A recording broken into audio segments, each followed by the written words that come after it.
Hi friends, welcome back to Ramas Arusuvai kitchen. நம்ம இன்றைக்கி இந்த வீடியோவில் ரொம்பவே குயிக்காக செய்யக்கூடிய ரவா கிச்சடி எப்படி செய்யலான்னு தான் பார்க்க போகிறோம். என்னோடய சேனலை ஃபஸ்ட் டைமாக பார்க்குற ஃப்ரெண்ட்ஸ் சப்ஸ்கிரைப் பண்ண மறந்துடாதீங்க. கூடவே இருக்கிற பெல் ஐக்கானை கிளிக் பண்ணிவிட்டு அதில் ஆல்ன்ற ஆப்ஷனை செலக்ட் பண்ணிக்கோங்க. இந்த ரவா கிச்சடி செய்கிறதுக்கு ஒரு பேனில் ஒரு 3 டேபிள் ஸ்பூன் அளவுக்கு நம்ம எண்ணெய் சேர்த்துக்கலாம். நீங்கள் நெய் கூட 1 டேபிள் ஸ்பூன் சேர்த்துக்கோங்க, இல்லை 2 டேபிள் ஸ்பூன் எண்ணெய் 1 டேபிள் ஸ்பூன் நெய் அந்த மாதிரி அளவில் கூட சேர்த்துக்கலாம். அரை டீஸ்பூன் அளவுக்கு கடுகு உளுந்த பருப்பு சேர்த்துப்போம். 1 டேபிள் ஸ்பூன் அளவுக்கு கடலைப்பருப்பு சேர்த்துக்கலாம். இது கூடவே ஒரு 5-6 கேஷ்யூ சேர்த்துருக்கேன், முந்திரி பருப்பு. இதெல்லாம் சேர்த்துட்டு நல்லா ஃப்ரை பண்ணிக்கோங்க. இதில் ஒரு வெங்காயம் நல்லா பொடியாக நறுக்கி வச்சுருக்கேன், அதையும் நம்ம சேர்த்துக்கலாம்.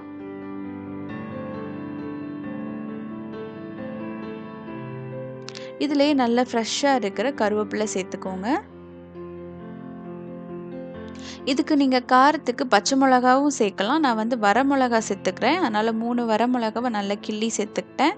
நீங்கள் பச்சை மிளகா உங்களுக்கு பிடிக்கும்னா அது பச்சை மிளகா கூட நீங்கள் நறுக்கி சேர்த்துக்கலாம். இப்போ இதில் நான் கேரட் மட்டும் யூஸ் பண்ண போகிறேன். நீங்கள் பீன்ஸும் நீங்கள் எடுத்துக்கலாம், ரொம்பவே டேஸ்ட் நல்லாயிருக்கும். நான் கேரட்டை பொடியாக நறுக்கி வச்சுருக்கேன், நான் கேரட்டை மட்டும் சேர்த்துக்கிறேன். அதையும் சேர்த்து நல்லா வதக்கி விட்டுக்கோங்க. நல்லா வதக்கும் போது உங்களுக்கு கேரட் சீக்கிரமாகவே குக் ஆகிடும்.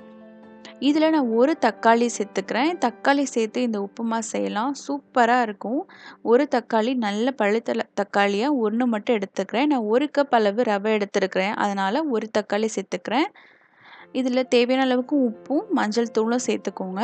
அந்த வெங்காயமும் தக்காளியும் நல்லா வதக்கணும், அதுக்காக நமக்கு உப்பும் மஞ்சள் தூளும் சேர்த்துக்கலாம்.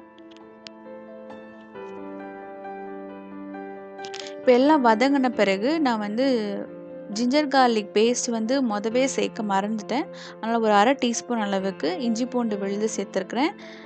நீங்கள் வெங்காயம் போடுறதுக்கு முன்னாடியே நீங்கள் இஞ்சி பூண்டு விழுது கூட சேர்த்துக்கலாம்.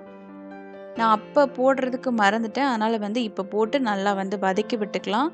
அந்த பச்சை வாசனைலாம் போன பிறகு நல்லா வதக்கிக்கோங்க. இதில் நம்ம 2 கப் அளவு தண்ணி தேவைப்படும். உங்களோட அந்த ரவையை பொறுத்து 2 இல்லைன்னா 2.5 கப் அளவு தண்ணி தேவைப்படும்.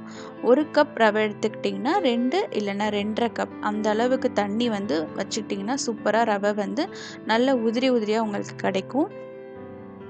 இந்த தண்ணி கொதித்த பிறகு தான் நம்ம ரவையை சேர்க்க போகிறோம். நான் பார்த்திங்கன்னா ஏற்கனவே ரவையை ரோஸ்ட் பண்ணி வச்சுட்டேன், அதனால் அந்த ரோஸ்டட் ரவையை அப்படியே சேர்த்துக்கலாம். ரவையை கொஞ்சம் கொஞ்சமாக சேர்த்து கலந்து விட்டுட்டே இருக்கணும். நீங்கள் கலந்து விடாமல் விட்டிங்கன்னா அது கட்டி சேர்ந்துக்கும், அதனால் சரியாக வேகாமல் போயிடும். அதனால் நல்லா கலந்து விட்டுக்கிட்டே இருந்தீங்கன்னா உங்களுக்கு அந்த மாதிரி கட்டி சேராது. இப்போ உங்களுக்கு பார்க்குறதுக்கு தண்ணி வத்துன மாதிரி தான் இருக்கும். இதை அடுப்பை லோ ஃப்ளேமில் வச்சுட்டு நல்லா மூடி போட்டு குக் பண்ணுங்கள். ஒரு நல்லா மூடி போட்டு நல்லா ஸ்டீமில் குக் பண்ணிவிட்டு அப்பப்போ நீங்கள் கிளறி விட்டுக்கிட்டே இருந்தீங்கன்னா உங்களுக்கு நல்ல உப்புமா உதிரியாக கிடைக்கும். ஸோ அப்பப்போ நீங்கள் ஃப்ளேம் ரொம்பவே லோவாக தான் இருக்கணும். மேலாப்பில் கொஞ்சோண்டு கொத்தமல்லி தழை தூவிருக்கேன். கடைசியாக ஒரு 2 டீஸ்பூன் அளவுக்கு நெய் சேர்த்து இறக்குனீங்கன்னா அவ்வளோ வாசமாக சூப்பராக இருக்கும். ஸோ சூப்பரான ரவா கிச்சடி ரெடி ஆகிடுச்சு. இதை தக்காளி உப்புமா கூட நீங்கள் செய்யலாம். நீங்கள் நல்ல கெட்டியான தேங்காய் சட்னி கூட சர்வ் பண்ணிங்கன்னா அவ்வளோ டேஸ்ட்டாக இருக்கும். ரொம்பவே குயிக்காக செய்யக்கூடிய ஒரு பிரேக்ஃபாஸ்ட் ரெசிபி, அதுவே சமயத்தில் ரொம்ப ஹெல்த்தியாகவும் காய்கறிகள் சேர்த்து செஞ்சுருக்கோம். இந்த ரெசிபி பிடிச்சிருந்துச்சு என் சேனலை மறக்காமல் சப்ஸ்கிரைப் பண்ணிக்கோங்க. நம்ம சேனலில் நிறைய பிரேக்ஃபாஸ்ட் ரெசிபீஸ்லாம் இருக்குது, அதையும் போய் செக் பண்ணி பார்த்துக்கோங்க. நெக்ஸ்ட் ஒரு சூப்பரான வீடியோவில் சந்திக்கலாம். தேங்க்யூ ஃபார் வாட்சிங்.